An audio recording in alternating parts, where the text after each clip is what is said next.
Resetting AT&T Air Hub. In today's video, you are going to learn how to reset AT&T Air Hub.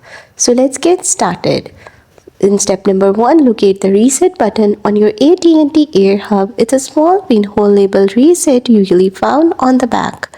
Step number 2, power on the Air Hub, then use a paper clip or pin to press and hold the reset button for 10 to 15 seconds until the lights blink or change. This means it's rebooting. Step number 3, release the button. The Air Hub will restart and restore factory settings, clearing any saved configurations or password.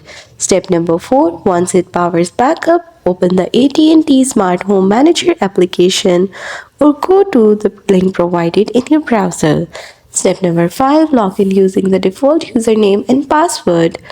Step number 6, follow the on-screen instructions to set up a new Wi-Fi name and password. And that's all. That's how you will be able to reset your Air Hub AT&T.